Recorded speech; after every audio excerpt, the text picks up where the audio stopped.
पापा, बेटियां तो भगवान का आशीर्वाद होती हैं। आपने मुझे और मेरी माँ को घर से निकाला है। देख लेना, भगवान आपको सजा जरूर देगा। मेरी बेटी की बद्दुआ सुनकर मेरे पति का दिमाग बुरी तरह से चकरा गया। उसने मुझे थप्पड़ मारा और कहा, तूने ही इन बेटियों के दिमाग में मेरे खिलाफ कचरा भरकर इन्हें मेरे विरुद्ध खड़ा कर दिया है। अब तू निकल जा मेरे घर से। मेरा पति बेटे की खातिर दूसरी पत्नी को घर ले आया था। उसने मुझे घर से निकाल दिया तो मैं रोती हुई अपनी बेटियों को लेकर अपने भाई के घर आ गई थी। भाई ने भी हमें रहने के लिए कोई जगह नहीं दी। वो कहने लगा, मैं तुम्हारी बेटियों का बोझ नहीं उठा सकता। मैं अपनी आंखों में आंसू लिए बाहर मंदिर के सामने बैठी थी। मेरी बेटी लगातार हाथ उठाकर अपने पिता को बद्दुआ दे रही थी। मैं उसे मना करती तो वो रोने लग जाती। मुझे डर था कि कहीं उसकी बद्दुआ मेरे पति को ना लग जाए। सुबह मंदिर की आरती का वक्त हुआ तो एक आदमी अचानक सिसकता हुआ मेरे पास आया। वो अपने बालों को पकड़कर नोच रहा था। उस वक्त मेरा तो कलेजा मुंह को ही आ गया, क्योंकि बेटी की बद्दुआ। मुझे आज भी वो दिन याद है जब मैं 7 साल की थी और अपनी माँ के बराबर लेटी हुई थी। मेरी नन्ही उंगलियां माँ के हाथों को थामे हुई थीं, जिन्हें मैं इस दुनिया का सबसे नरम और सबसे सुरक्षित आसरा समझती थी। माँ के हाथों में अपनी पूरी दुनिया को मैं समेट लेती थी। आधी रात का वक्त हो चुका था। कमरे में हल्की सी रोशनी जल रही थी। मेरी आंखें तेज प्यास लगने की वजह से खुली तो मैं माँ का हाथ पकड़कर बोली, माँ, मुझे प्यास लगी है, मेरे लिए पानी ले आओ। लेकिन माँ थी कि मेरी तरफ देख ही नहीं रही थी।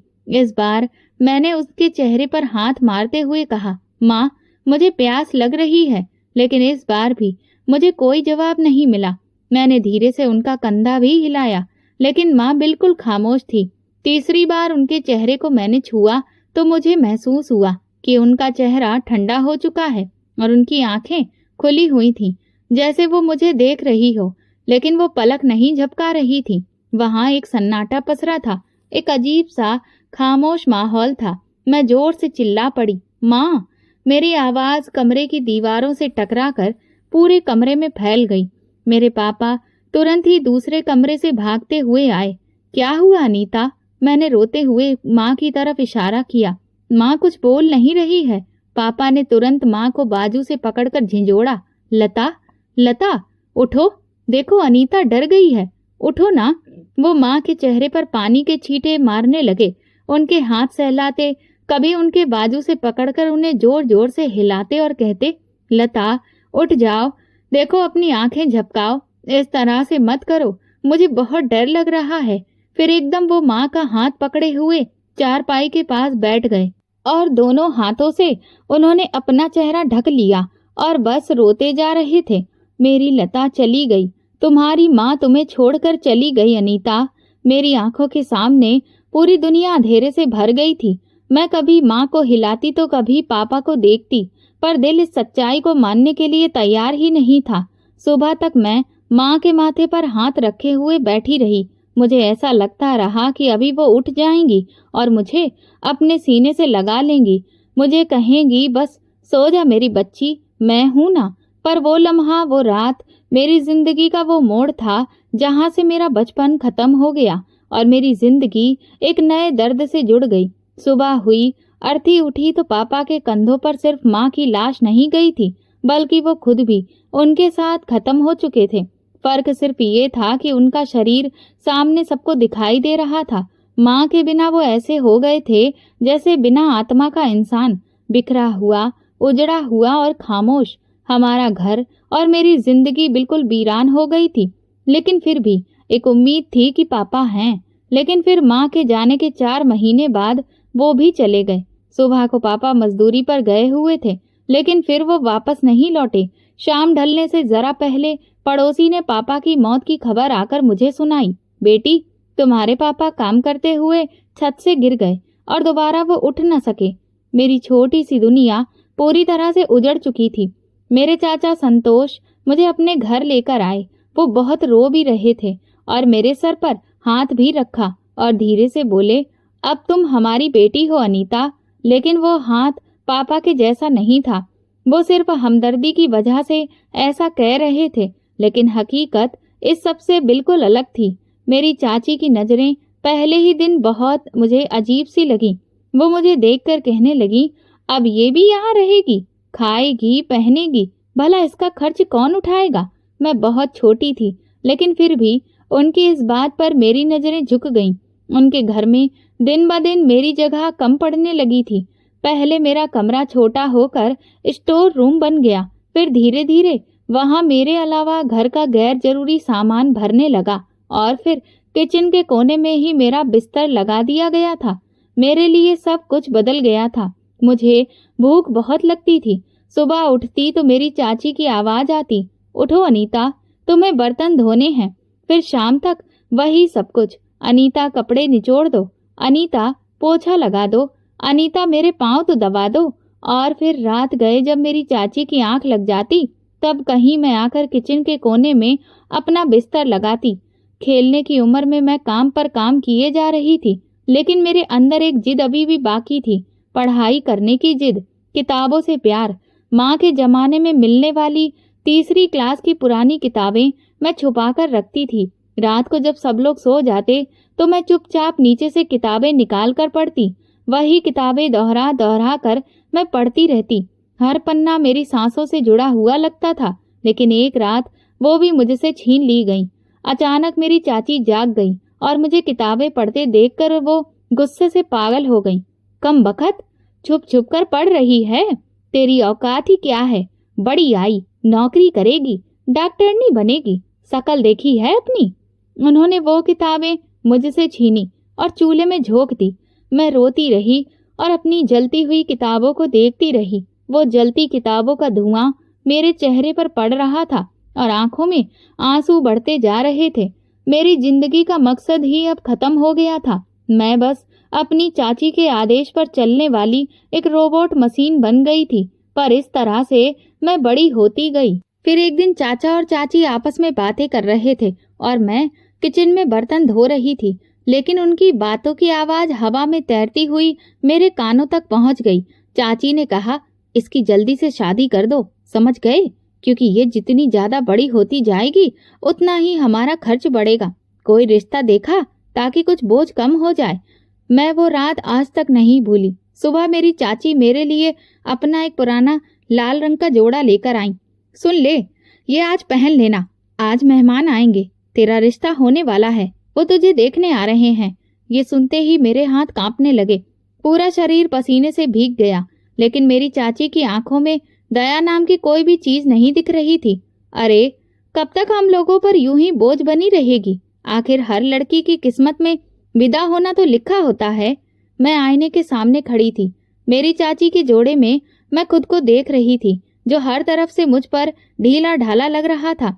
मैं खुद को पहचान ही नहीं पा रही थी। मैं चुप रही, तब भी जब मेरी किताबें जला दी गई थी, जब पूरे घर का काम मेरे मासूम कमजोर कंधों पर डाल दिया गया और जब विदाई का फैसला भी मेरी मर्जी के बिना मेरे लिए कर दिया गया था।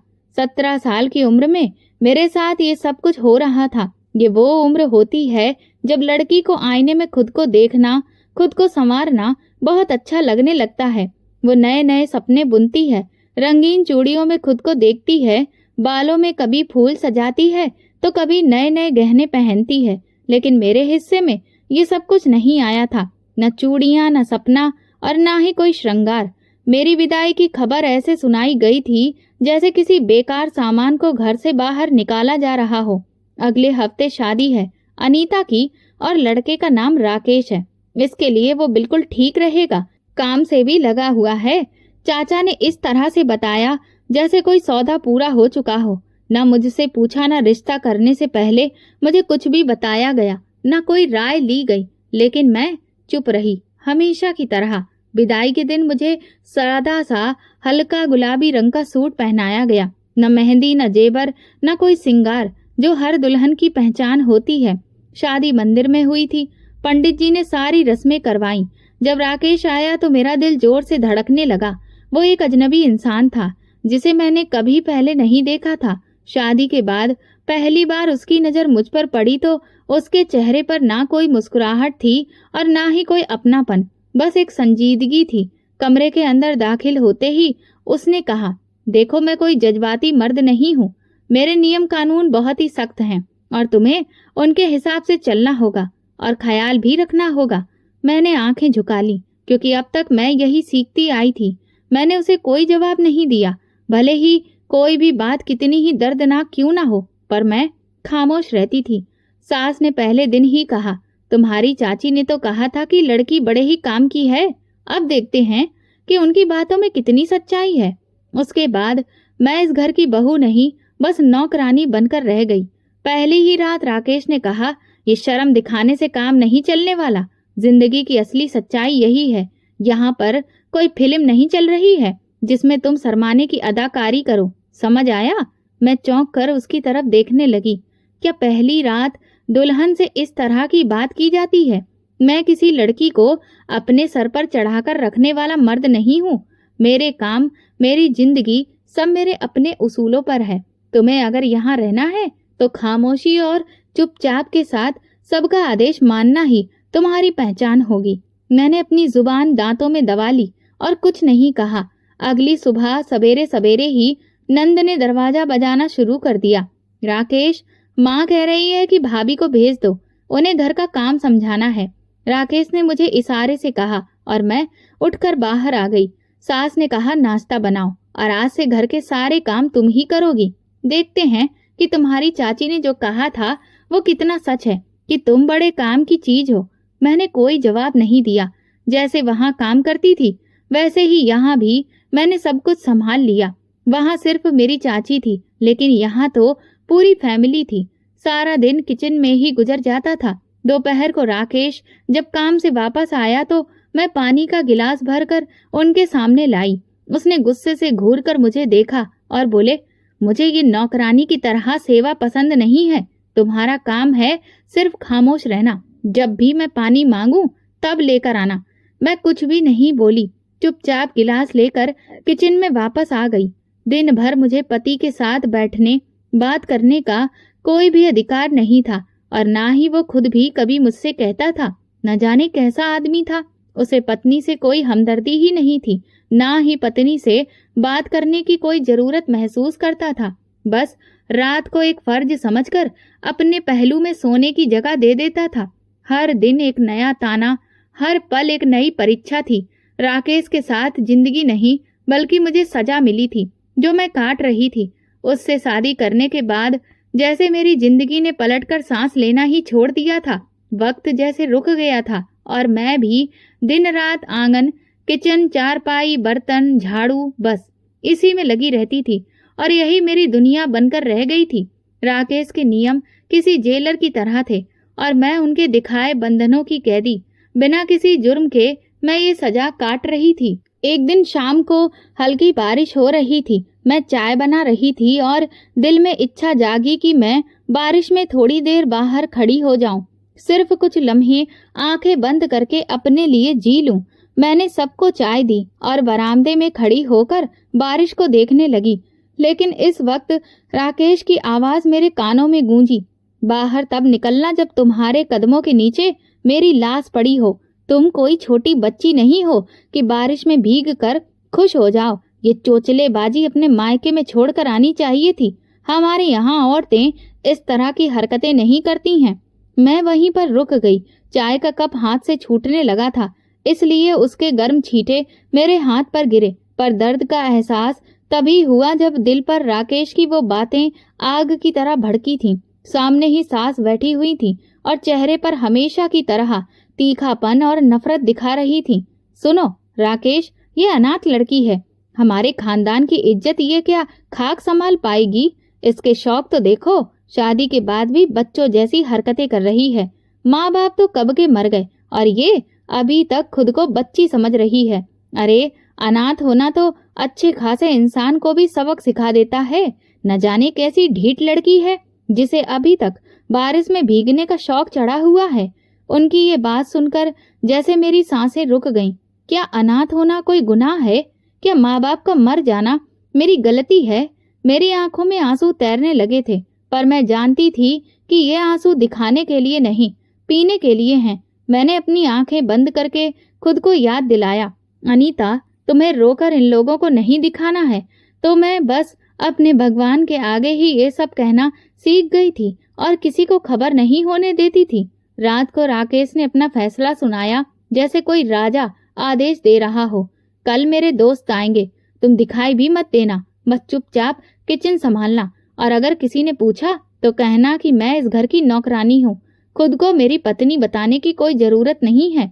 मैं भी अभी तक अपने दोस्तों को अपनी शादी के बारे में कुछ भी नहीं बताया है। वो तो माँ को ही इतनी जल्दी थी मेरी शादी करने की। मैंने गर्दन झुका ली। मेरी आवाज कहीं पीछे दफन हो चुकी थी। उस रात सोने से पहले मैंने भगवान के आगे हाथ जोड़े, पर मेरे मुंह से शब्द नहीं निकले, सिर्फ आंखों से आंसू गिर रहे थे। लेकिन हर कतरा भगवान से फरियाद कर रहा था, हे भगवान, कभी तो मेरी पुकार सुन लो। मेरे लिए इस घर के और राकेश के दिल के दरवाजे बंद हो गए हैं, पर तुम्हारा दरवाजा तो खुला है ना। और जाने क्यों उस पल मुझे ऐसा लगा कि मेरी प्रार्थना, मेरे आंसू, मेरी सिसकियां शायद उनके कर्मों की किताब में लिख ली गई हो। हर जुल्म, हर सितम सहने की जैसे कहीं से कोई हिम्मत मिल गई हो। अब न होठों पर कोई शिकायत आई थी, न किसी से कोई उम्मीद रही थी। मैंने भी सब्र करना सीख लिया था। राकेश की हर बात पर सर झुकाकर मैं जी कह देती।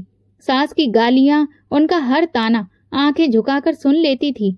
होठों पर मैंने ताला लगा लिया था। जिंदगी के कई साल इसी तरह से मैंने गुजार दिए। न मायके से किसी ने कभी पलट कर देखा और ना कभी किसी भी त्योहार पर मुझे याद किया गया। शादी के 8 साल बाद एक दिन मुझे पता चला कि मैं माँ बनने वाली हूँ। इतने सालों में मैं ये तो भूल ही चुकी थी कि मेरी गोद भी कभी भरेगी। मैं खुद को हमेशा दूसरों की बस सेवा के लिए हाजिर पाती थी, लेकिन यह एहसास बहुत ही प्यारा था कि मेरी भी अपनी औलाद होगी। मेरे दिल से कुछ बहुत हल्का हुआ। मुझे लगा कि मेरे भगवान ने मेरी फरियाद सुन ली है। मैं बस दुनिया में अकेली और अनाथ नहीं रही। मेरा भी कोई अपना होगा जो मेरी कोख से जन्म लेगा। मैंने हर थप्पड़, हर जुल्म, हर दर्द सिर्फ इस उम्मीद के सहारे बर्दाश्त किया था कि मेरे आंचल में कोई नन्हा सा चेहरा होगा जो मुझे माँ कहकर पुकारेगा। मैं 9 महीने इसी उम्मीद पर हर जुल्म बर्दाश्त करती रही। मुझे लगा कि अपनी औलाद को देखकर मेरे पति का दिल जरूर पिघलेगा। उस रात जब मेरी बेटी पैदा हुई तो मैंने पहली बार मुस्कुराकर आसमान की तरफ देखा। मैं भूल गई थी कि ये घर, ये पति, ये रिश्ते मुझे अपना मानने के लिए तैयार ही नहीं थे। अब मेरा भी इस दुनिया में कोई था। माँ बाप के बाद मुझे किसी ने अपना नहीं माना था। सबने सिर्फ मेरे वजूद को अपनी सेवा के लिए ही इस्तेमाल किया था। अब मेरी बेटी इस दुनिया में आ गई थी। मैं बहुत खुश थी, लेकिन बेटी की खबर सुनकर राकेश का चेहरा बुझ गया था। अस्पताल के कमरे में आकर उसने नन्ही सी बच्ची पर एक नजर डाली और होंठ खींचते हुए बस इतना कहा, जब किस्मत खराब होती है तो बेटी ही पैदा होती है। ये सुनकर मैंने दिल पर पत्थर रख लिया। मैंने सोचा कि शायद ये नाराजगी वक्त के साथ खत्म हो जाएगी। शायद वो कभी अपनी बेटी को अपना लेगा, लेकिन मैं नहीं जानती थी कि मेरी कोख ने कितना बड़ा गुनाह किया है। घर वापस आई तो बच्ची के दूध की जरूरत पड़ी। मेरी छाती में इतना दूध नहीं था कि उस मासूम का पेट भर सके। जब मैं प्रेग्नेंट रही उन दिनों, उन महीनों में ना तो मुझे सही से खाने की कोई खुराक मिली और ना ही आराम। डॉक्टर ने भी कहा था कि तुम्हारे अंदर बहुत ज्यादा कमजोरी है, बच्ची के लिए बहुत दूध की जरूरत पड़ेगी। जब मैंने हिम्मत करके राकेश से पैसे मांगे तो उसकी नजर बिजली जैसी बन गई। अभी से खर्च शुरू कर दिए? क्या मैं कोई बैंक हूँ जो आते ही तुम्हें पैसे देने शुरू कर दूं?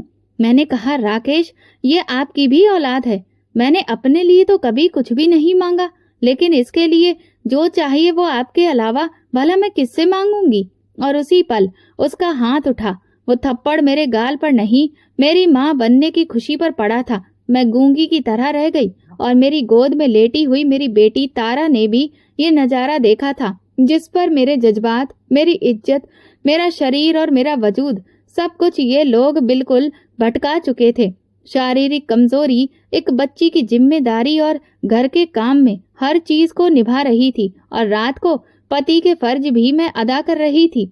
ऐसे में ही पता ही नहीं चला कि मैं कब दूसरी बार प्रेग्नेंट हो गई।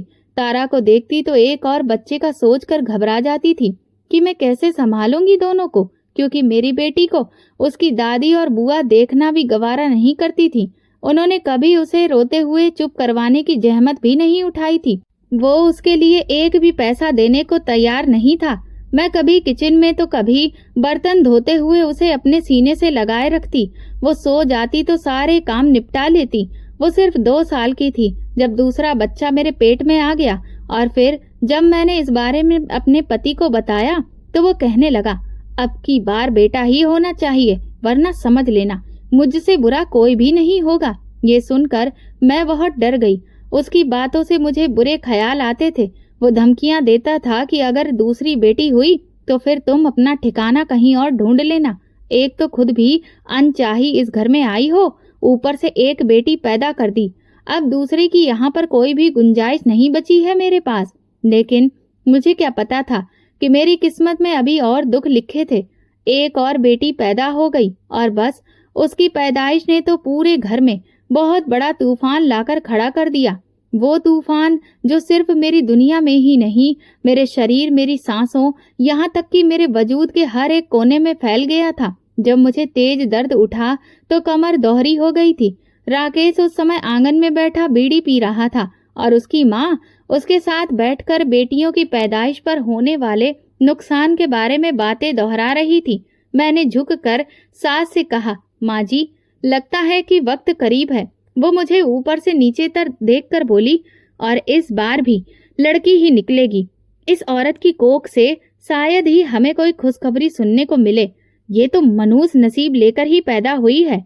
लगता नहीं है कि ये कभी बेटे की माँ बन सकती है। मैंने कुछ भी नहीं कहा, बस आंगन में फर्श पर बैठ गई, क्योंकि कमर का दर्द अब बहुत बढ़ चुका था और अब मुझसे और ज्यादा खड़ा नहीं हुआ जा रहा था। राकेश ने आंखों में शोले भड़कते हुए आदेश दिया कि अस्पताल जाने की कोई जरूरत नहीं है। मेरे पास अब इतने पैसे नहीं हैं, इसीलिए चुपचाप किसी दाई को बुला लो। मैं इस बेरहम घर के एक कमरे में बिना दवा, बिना किसी सहारे एक बेटी को जन्म देने के लिए जमीन पर लेट गई, और जब मानसी पैदा हुई तो उसकी पहली चीख ने जैसे मेरे अंदर की आखिरी हिम्मत को भी छीन लिया था। दाई ने खुश होकर बधाई दी, लेकिन राकेश ने सिर्फ एक सवाल किया, लड़की फिर से हुई? दाई ने बस सर हिलाया और अगले ही पल उसने तकिए को उठाकर जोर से फर्श पर पटक दिया। ये औरत सिर्फ लड़कियां ही पैदा कर सकती है। उस रात मैंने महसूस किया कि मुझे बेटी की मां बनने की कितनी बड़ी सजा मिल रही है। पूरी रात मुझे खाने का एक निवाला भी किसी ने नहीं दिया। दिन भर भी दर्द की वजह से मैंने कुछ भी नहीं खाया था, और बेटी की पैदाइश के बाद तो हद से ज्यादा मुझे कमजोरी महसूस हो रही थी। अगले दिन नाश्ते पर मैंने सास से कहा कि मुझे कुछ खाने को दे दीजिए, भूख से पेट में बार बार मरोड़ उठ रही है। तो उन्होंने आधी रोटी प्लेट में रखकर मेरी तरफ सरकाई और बोली, एक बेटी पाल ली थी, अब दूसरी की बदौलत कल भीख मांगती फिरेगी। तेरा पेट भरे, तेरी बेटियों का भरे। अगर एक बेटी पैदा कर लेती तो तेरी जगह इस घर में बन जाती। हमने तो समझा था कि ये अच्छी लड़की को ब्याह कर ला रहे हैं, हमें क्या पता था कि तू मनूस साबित होगी। राकेश अपनी माँ की बातें सुनकर बोला, माँ, अब मैं दूसरी शादी के बारे में सोच रहा हूँ। शायद अब मुझे किसी दूसरी औरत की कोख से ही बेटा मिले। ये औरत तो ना जाने कौन से पाप करके आई है जो इसकी कोख से सिर्फ बेटियां ही निकलती हैं। मैं तो मुंह उठाने के काबिल भी नहीं रहा। 2 बेटियों का बाप बना दिया इस मनूस ने। ये सुनकर मेरी आंखें नम हो गईं। मैंने अपनी बेटी को उठाया, उसे गोद में लेकर दूध पिलाने लगी। मेरा दिल बुरी तरह से घबरा रहा था, लेकिन जुबान पर कोई भी शब्द नहीं आया। बस बेटी को सीने से और ज्यादा पास कर लिया और दिल में भगवान को पुकार रही थी। राकेश अब दिन ब दिन सिर्फ बदलते ही नहीं बल्कि बिगड़ते भी जा रहा था। ना वो वक्त पर घर आता, न बच्चियों की तरफ देखता। एक रात वो 2 बजे घर आया और खाना मांगने लगा। मैं थोड़ी देर पहले ही सोई थी। दोनों बच्चियां देर तक जागी थीं। अब आंख लगते ही उसने मुझे आकर जगा दिया। मैंने खाना लाकर रखा तो उसने खाने की थाली पलट दी। ये क्या है? ये खाना है? खाना बनाना भी नहीं आता है तुझे? बेटियां पैदा करने वाली औरत, माँ भी नाकारा और बीवी भी बेकार। मैंने कहा, राकेश, रात के इस वक्त कौन खाना पकाता है? जो बना था वही लेकर आई हूँ। मानसी बुखार में तप रही है। उसके लिए दवा चाहिए। तुम इतने वक्त तक आखिर कहाँ पर थे? उसने सिगरेट का एक लंबा कश लिया और बोला, उसका बुखार खुद जाएगा। मेरी जेब में दवा के लिए पैसे नहीं हैं। कौन सा तुमने मुझे बेटा पैदा करके दिया है जिन पर मैं इतना खर्च करता फिरूं? मैंने कहा, अगर बेटियां हैं तो इसमें उनका क्या कसूर है? माँ बाप के लिए तो औलाद एक जैसी होती है, बेटा हो या बेटियां। तो उसने कुर्सी से उठकर मुझे जोर से दीवार के साथ दे मारा। खबरदार, जो दोबारा बेटियों का नाम मेरे सामने लिया, ये तेरे पापों का नतीजा है। मैं चक्कर खाकर जमीन पर गिर गई। मानसी रोने लगी, तारा भी सहम गई। मेरे माथे से खून बहने लगा, जो मेरी चुप्पी का आखिरी कतरा था। मैं सर पकड़कर बैठ गई। सुबह तक मेरे सर से बहता हुआ खून तो सूख चुका था, लेकिन उसमें दर्द बहुत ज्यादा हो रहा था। सास ने काम करने के लिए बुलाया तो मैंने लाचारी से इनकार कर दिया। बदले में मुझे बेटियों समेत कुछ भी खाने को नहीं मिला। मैं बार बार अपनी बेटी को अपना दूध पिलाती, लेकिन मेरी हालत बहुत खराब हो चुकी थी।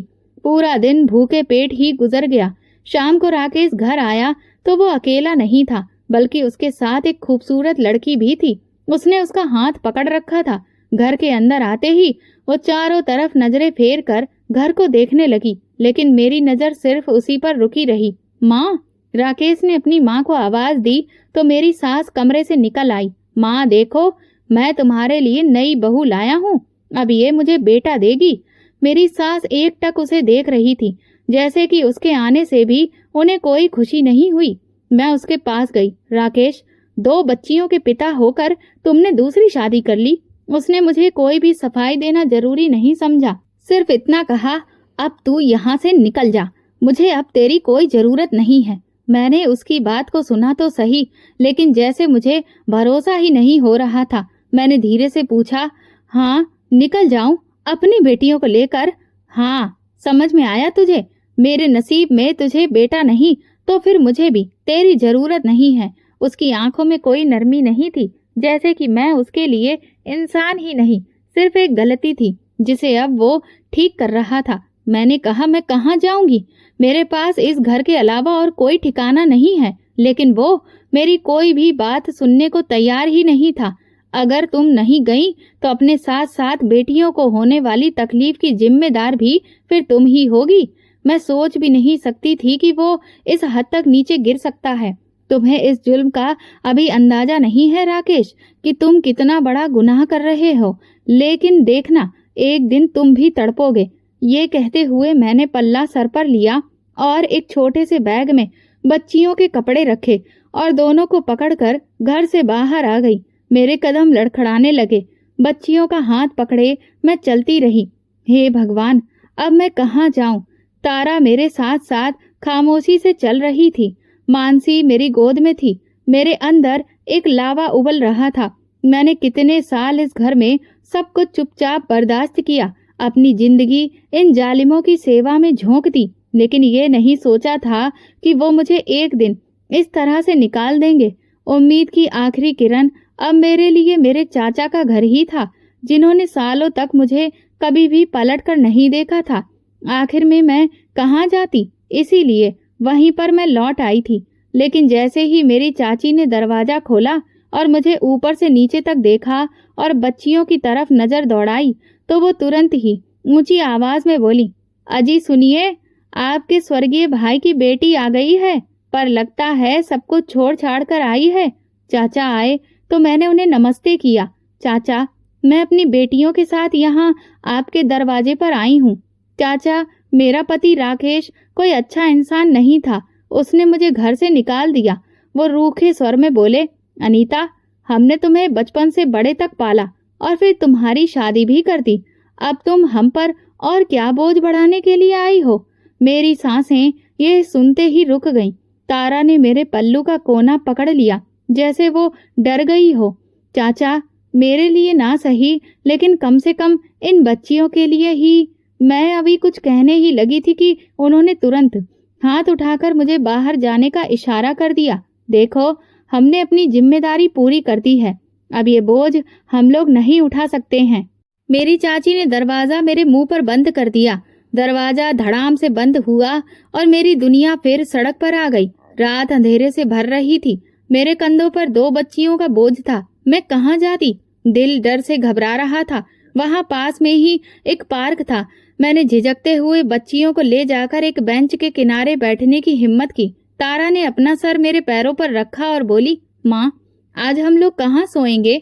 मैंने आसमान की तरफ देखा, जैसे वहां से कोई जवाब आएगा। मैंने कहा, बस थोड़ी देर यहीं बैठेंगे। भगवान का घर पास में ही है। अभी थोड़ी देर के बाद कुछ सोचेंगे। उसे मैंने पकड़ते हुए तारा सिसक सिसक कर सो गई। मेरे साथ चलते चलते वो भी बहुत थक गई थी। मानसी भी हल्की हल्की कराह रही थी, जिससे पता चल रहा था कि वो भूख से बेहाल है। मेरे पास 1 रुपए का सिक्का तक नहीं था, पानी की बोतल तक नहीं थी। आरती की आवाज हुई तो मेरी आंख से आंसू बह निकले। दिल ने कहा, इंसानों के दरवाजों पर तो सिर्फ बेइज्जती ही मिलती है, अब शायद भगवान का दरवाजा ही खटखटाना बाकी है। मैंने दोनों बेटियों को साथ लिया और पास के मंदिर के बाहर बैठ गई। वहां बहुत सारे लोग आ जा रहे थे, लेकिन किसी ने भी हम पर दया की नजर नहीं डाली। तब तारा ने आंख खोलकर आसमान की तरफ देखकर सवाल किया, माँ, भगवान जी हमें दूसरा घर देंगे? ये सुनते ही मेरे अंदर कुछ टूट गया।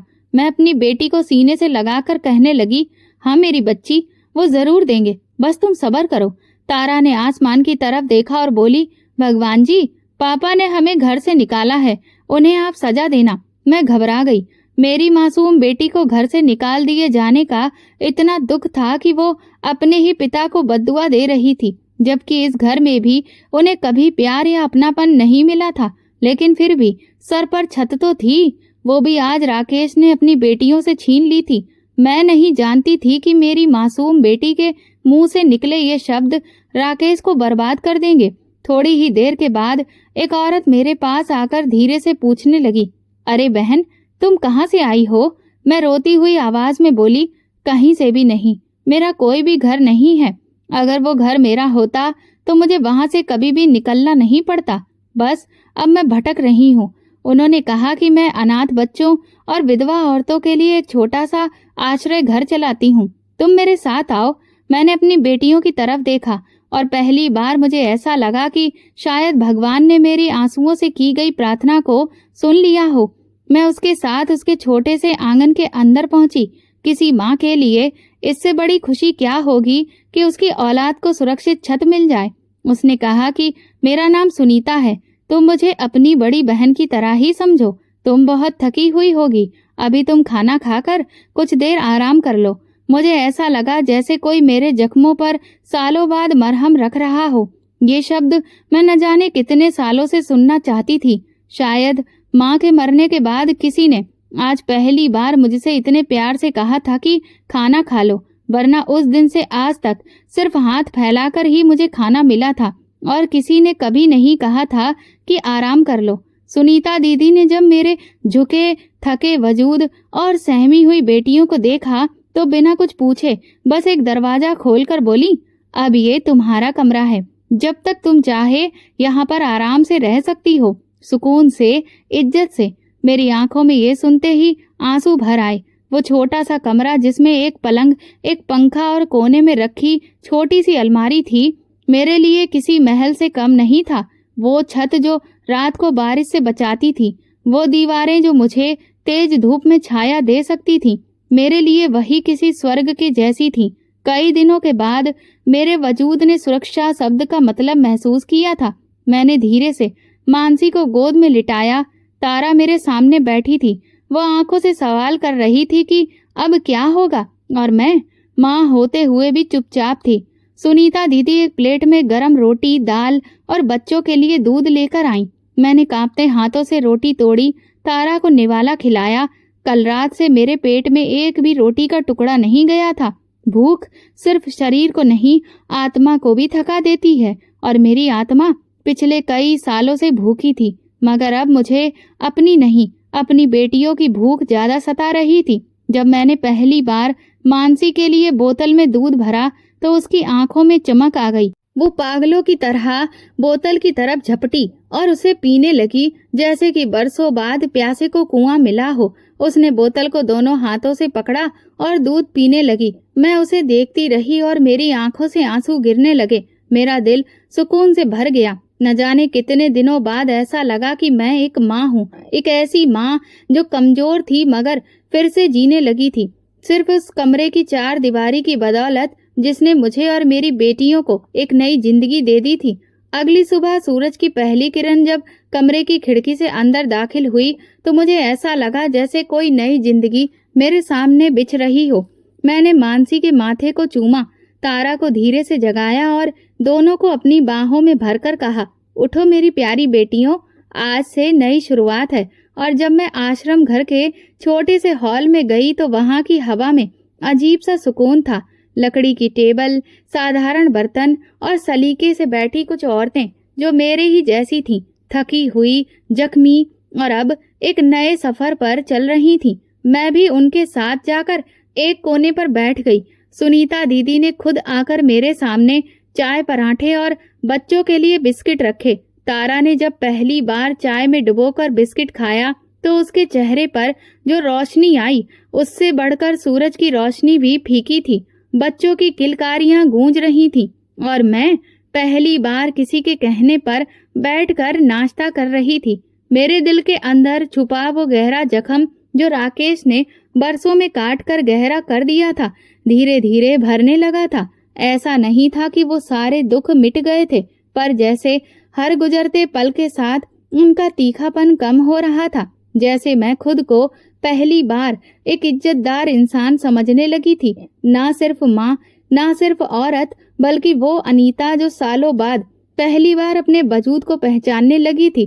कुछ दिनों से जिंदगी जैसे थोड़ी थोड़ी करके मेरे जख्मों पर मरहम रख रही थी। आश्रम घर की दीवारें जो कभी मुझे अजनबी लगती थीं, अब माँ की गोद के जैसी सुरक्षा देती थीं। एक दिन सुनीता दीदी मेरे कमरे में आईं। उनके चेहरे पर हमेशा की तरह प्यारी सी मुस्कुराहट थी, मगर उस दिन उनकी आंखों में मेरे लिए एक नई उम्मीद भी चमक रही थी। वो बोली, अनीता, मैं चाहती हूँ कि तुम भी उन औरतों की तरह अपने पैरों पर खड़ी होना सीख लो। यहाँ हर कोई कुछ न कुछ सीख रहा है, कोई सिलाई कढ़ाई, कोई ब्यूटी का काम, तो कोई तरह तरह का खाना बनाना। तुम भी आकर देखो, तुम्हारा दिल जिस भी काम में लग जाए तुम भी वही सीख लो। और अपने पैरों पर खड़ी होने के लिए ये सब कुछ बहुत जरूरी है। ये शब्द मेरी समझ से टकराए। मेरे अंदर जो अब तक कहीं गहराई में दब गए थे, वो शब्द जिन्हें मैंने कभी सोचने की हिम्मत तक नहीं की थी। जिंदगी तो मेरे लिए बस सांस लेने का नाम थी। जिंदगी कैसी होती है मैं तो पूरी तरह से भूल चुकी थी। मैंने धीमी आवाज में पूछा, क्या दीदी सच में ऐसा हो सकता है? मैं भी अपने पैरों पर खड़ी हो सकती हूँ? उनके लहजे में वो माँ जैसी ताकत थी जो हारी हुई बेटी को लड़ने की हिम्मत देती है। उन्होंने मेरे दोनों हाथ पकड़ लिए। क्यों नहीं अनीता, तुम तो बहुत बहादुर हो। तुमने जो कुछ सहा है उसके बाद भी तुम संभल गई हो। तुम्हें तो अपने बच्चों के लिए आगे बढ़ना है। अब उनकी उम्मीद तुम ही हो, उनके लिए रास्ता तुम ही बनाओगी। तुम्हें उनके पढ़ा लिखा कर आगे बढ़ाना है और उनके पैरों पर खड़ा भी करना है। इसके लिए तुम्हें पहले खुद के पैरों पर खड़ा होना होगा। उनके शब्द मेरे अंदर एक तूफान ले आए, जैसे बरसों से दबी हुई ख्वाहिश को एक नया सहारा मिल गया हो। मैं झिझकते हुए सिलाई कढ़ाई सीखना शुरू किया और दोनों में ही कुछ ही दिनों में मेरा ऐसा हाथ लगा जैसे मेरे हाथों ने अपना खुद का खोया हुआ कोई हुनर पहचान लिया हो। 2 महीने गुजरे और मेरे हाथ सिलाई मशीन पर इस कदर रफ्तार पकड़ चुके थे कि मैं कठिन से कठिन डिजाइन भी बड़े ही आराम से बना लेती थी। हर हफ्ते सुनीता दीदी मेरी मेहनत के कुछ पैसे मेरे हाथ पर रख देती थी तो मेरी आंखों से आंसू निकल पड़ते थे। मैं वो लम्हे कैसे भूल सकती थी जब मानसी को बुखार था और मेरे पास दवा के लिए 1 रुपया भी नहीं था। जब तारा भूखी थी और मेरे हाथ पूरी तरह से खाली थे, तब मैंने ये जाना कि राकेश जैसे मर्द जो सहारे के नाम पर औरतों को कैद करके रखते हैं, वो दरअसल उनकी बुनियादी सुविधाएं भी छीन लेते हैं। धीरे धीरे सालों बीत चुके थे।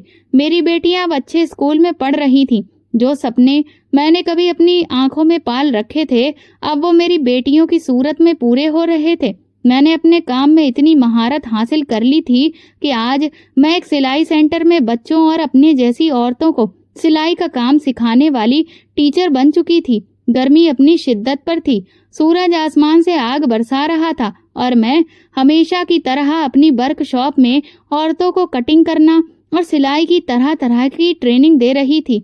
पंखे की हल्की आवाज और मशीनों की आवाज में वक्त का पता ही नहीं चल रहा था कि अचानक दरवाजे के बाहर किसी के बैठने की आवाज सुनाई दी। मैंने नजर दौड़ाई तो एक बहुत ही ज्यादा थकी हुई औरत दिखाई दी, जिसका चेहरा धूप से जला हुआ था।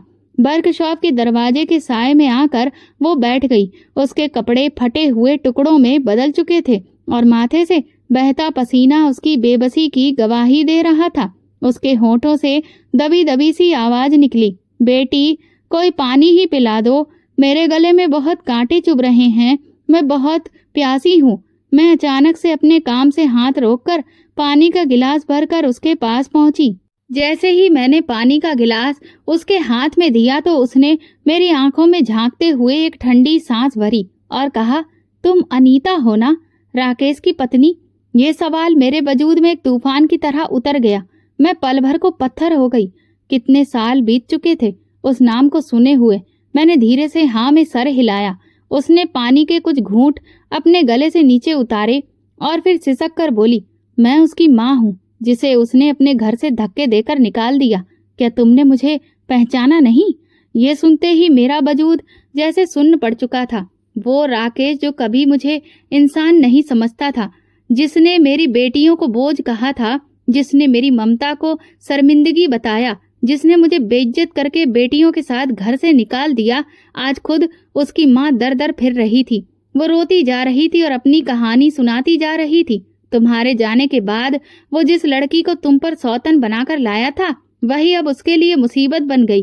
राकेश की आंखों की रोशनी चली गई है और अब उसके हाथ पैर भी उसका साथ नहीं देते। वो अब सिर्फ एक लाचार है और कुछ भी नहीं। और उसकी नई पत्नी अब दिन भर गायब रहती है। वो दूसरे मर्दों के साथ अपनी जिंदगी रंगीन बना रही है और राकेश को एक अंधेरे कमरे में बंद करके चली जाती है। उसने मुझे भी अपने ही बेटे के हाथों धक्के देकर निकलवा दिया। मेरे अंदर कुछ टूटता चला गया। दिल में ना गुस्सा था ना हमदर्दी, सिर्फ अजीब सा सुकून था। वो वक्त जब मैं अपनी तड़पती बच्चियों के लिए दवा के पैसे मांगती थी, वो रातें जब मैं भूखी सो जाती थी, वो लम्हे जब मेरी ममता को बदनाम किया गया, सब मेरे सामने किसी फिल्म की तरह चलने लगा। और आज वही इंसान जो खुद को हमारा मालिक समझता था, जो औरत को पाँव की जूती समझकर उसे हमेशा ठोकर मारता रहा था, खुद लाचार होकर एक कोने में पड़ा था और दूसरों की दया का मोहताज था। और आज उसकी माँ भी पानी के सिर्फ एक गिलास के लिए अजनबियों के दरवाजे पर आ गई थी।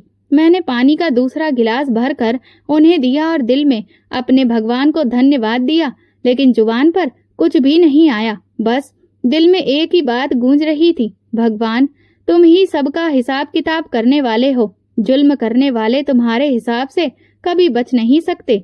राकेश की कहानी ने मुझे और भी ज्यादा मजबूत कर दिया था। वो इंसान जिसने मुझे बेकार समझा, आज खुद बेकार हो चुका है और मैं आज अपनी बेटियों के साथ अपने पैरों पर खड़ी एक इज्जत भरी जिंदगी गुजार रही हूँ। और अब मैं पूरे भरोसे के साथ ये कह सकती हूँ कि औरत कभी भी कमजोर नहीं होती है। बस जिस दिन वो खुद को पहचान ले तो उसमें इतनी हिम्मत होती है कि वो अकेले एक पहाड़ को भी गिरा सकती है।